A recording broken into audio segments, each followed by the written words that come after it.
New York Community Bancorp. Turmoil surrounding that bank is dragging the sector, dragging regional banking stocks lower. Shares of NYCB plunging 21% in the pre-market after the New York-based lender warned that fourth quarter losses blew into $2.7 billion. The company also disclosing the departure of its CEO, citing, quote, material weaknesses in its internal controls.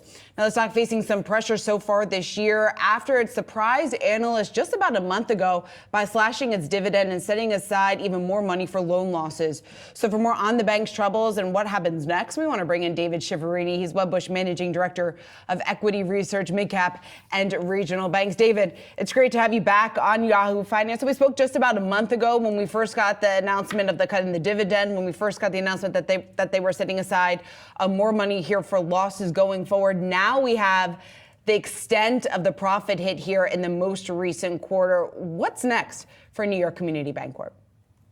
Yeah, I think the key focus going forward is going to be their deposit flows, right? With today's stock action, the stock action over the past month, people are going to be wondering, what's happening to their core deposits, given all the turmoil that the company's going through. Now, what they had said about a week after the earnings release is that total deposits were up $1 billion year to date, but it was unclear how much they were relying on brokered deposits to generate that level of growth. So the concern is core deposits, particularly non-interest-bearing deposits, which of course come with zero cost, whereas brokered deposits have a similar cost as borrowing. So that could pressure their net interest margin. So that's really the key concern here. The other concern naturally is with the deficiencies in their internal controls related to their loan review process, it opens the door to them potentially having to set aside more reserves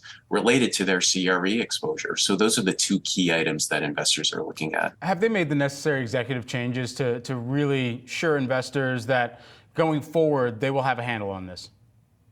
Yeah, so Sandro Dello, he really navigated Flagstar coming out of the financial crisis, and he did a fantastic job doing so. And I think that's why they elevated him and brought him into the executive chairman role and now president and CEO to really work with the regulators and get the bank back on track. So I think it is confidence inspiring for the bank. David, this has raised some concerns just about the risk that this could pose to the larger regional banking industry. Is this a one-off case scenario, or is there any risk of contagion?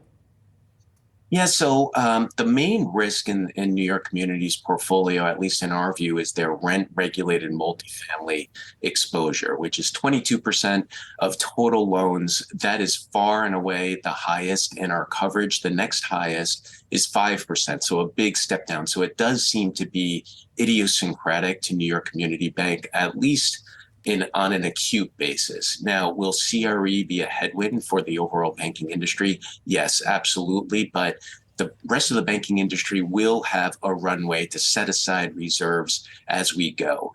So CRE is a headwind, but in the near term, this is very much focused on New York Community Bank with their specific exposures. David, diving into that a little bit more, just CRE being a headwind here for the regional banking sector at large over the next couple of quarters. When you talk about that challenge, I guess put it in perspective for us. How big of a hit do you see this potentially being to some of those biggest players within the space?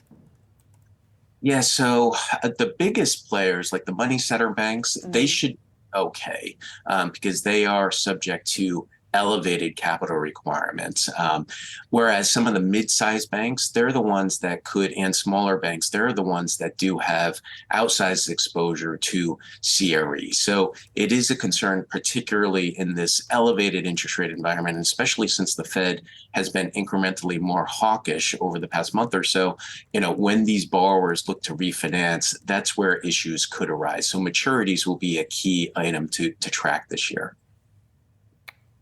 And David, just lastly, while we have you, where are the other better options in terms of the regional banks that you're tracking right now? I mean, we're looking at New York Community Bank down 54% year to date here. So a lot of people have obviously flowed out of this stock. Where else might they be taking opportunities to flow into?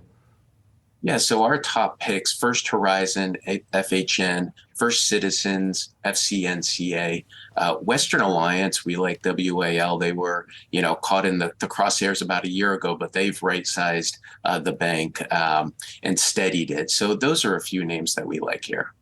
All right, David Chiaverini, always great to get your insight. Thanks so much for hopping on with us this morning. Wedbush Managing Director of Equity Research, Midcap and Regional Bank. Thanks, David.